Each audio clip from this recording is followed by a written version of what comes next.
Hello, ഞാൻ ഗൗരി. ഞാനിന്നിവിടെ ഉണ്ടാക്കാൻ പോകുന്നത് പുട്ടാണ്. നമുക്ക് ഇന്ന് പുട്ടുണ്ടാക്കുന്ന എന്തൊക്കെ വെച്ചാണ് നമുക്ക് പരിചയപ്പെടാം. ഞാനിവിടെ എടുത്തു വെച്ചിരിക്കുന്ന വെള്ളം, അരിപ്പൊടി, തേങ്ങ, ഉപ്പ് അതൊക്കെയാണ്. ഇതിൻ്റെ മെഷർമെൻറ്റ്സ് ഒക്കെ നോക്കാം. 3 കപ്പ് അരിപ്പൊടി, വെള്ളം ആവശ്യത്തിന്, തേങ്ങ, 1 ടീസ്പൂൺ ഉപ്പ്. നമുക്ക് ഇങ്ങനെ ഉണ്ടാക്കാം എന്ന് നോക്കാം. 3 കപ്പ് അരിപ്പൊടി ഒരു പാത്രത്തിലേക്ക് മാറ്റുകയാണ്. മാവ് കുഴയ്ക്കാൻ നമുക്ക് 1 ടീസ്പൂൺ ഉപ്പ് ചേർക്കാം. നമുക്ക് നല്ലപോലെ മിക്സ് ചെയ്തെടുക്കാം. ഉപ്പ് എല്ലായിടത്തും നന്നായിട്ട് പിടിക്കണം. നമുക്ക് വെള്ളം ഒഴിച്ച് മിക്സ് ചെയ്യാം. നമുക്ക് ആദ്യം ഇത്തിരി ആയിട്ട് വേണം വെള്ളം ഒഴിച്ച് കൊടുക്കാൻ. കുറച്ച് വെള്ളം ഒഴിച്ച് നമുക്ക് ഒന്നുകൂടെ നല്ലപോലെ മിക്സ് ചെയ്യാം. എന്നിട്ട് ഇത്തിരിയുടെ വെള്ളം ഒഴിക്കാം.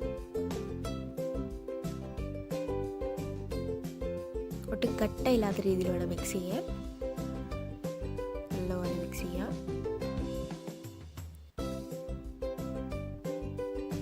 ഇത്തിരി വെള്ളം ഒഴിക്കാം.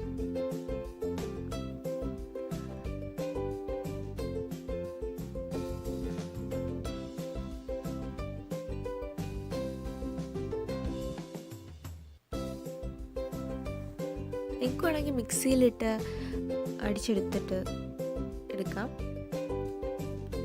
കട്ട കളയാനായിട്ട്. ഞാനിപ്പോൾ മിക്സി ഇവിടെ ഉപയോഗിക്കുന്നില്ല. ഇവിടെ തനിതനിയായിട്ട് കിടക്കുന്നത്. ഇതിൻ്റെ കൺസിസ്റ്റൻസി ഇതാണ്. നമ്മൾ മാവ് എടുക്കാൻ നേരത്ത് ഇതേപോലെ വരണം. അപ്പോഴാണ് നമ്മൾ കറക്റ്റായിട്ട് നനച്ചു എന്ന് അറിയാൻ പറ്റുന്നത്.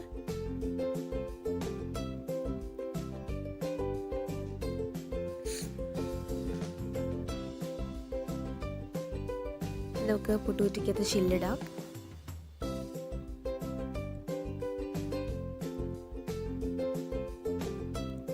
ഇതിലാദ്യം തേങ്ങ ഇടുക, പിന്നെ അരിപ്പൊടി പകുതിയോളം നിറയ്ക്കുക, എന്നിട്ട് തേങ്ങ ഇടുക.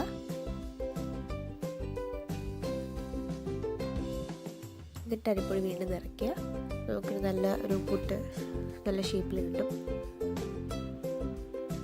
നമുക്ക് തേങ്ങ ഇട്ട് അടച്ചു വെക്കാം. എനിക്കിവിടെ ഫ്രോസൺ കോക്കനട്ടാണ് അവൈലബിൾ ആയിട്ടുള്ളത്, അതുകൊണ്ടാണ് ഞാൻ അത് എടുത്തത്. നിങ്ങൾക്ക് തേങ്ങ ഫ്രഷായിട്ട് ചെറിയ തന്നെ എടുക്കാം. ഇത് നമുക്ക് അടച്ചു വെക്കാം. ആ സ്റ്റീം വരുന്ന ഹോളിൽ കൂടെ സ്റ്റീം വരുമ്പോഴാണ് നമുക്കിത് കറക്റ്റായിട്ട് പുട്ട് റെഡിയായെന്ന് അറിയാൻ പറ്റുന്നത്. ഈ ഹോളിൽ കൂടെയാണ് സ്റ്റീം വരേണ്ടത്. ഒരു കുക്കറിനകത്ത് നമുക്ക് പകുതിയോളം വെള്ളം എടുക്കാം. എന്നിട്ട് കുക്കറിന് വിസിലില്ലാതെ ഇതേപോലെ സ്റ്റീം വരാൻ നേരത്ത് നമുക്ക് പുട്ടുകുറ്റി അതിലേക്ക് വെക്കാം. പുട്ട് ശരിയായി നനച്ചു നിറയുന്നത് തന്നെ അതിൽ കൂടെ സ്റ്റീം വരുമ്പോഴാണ്.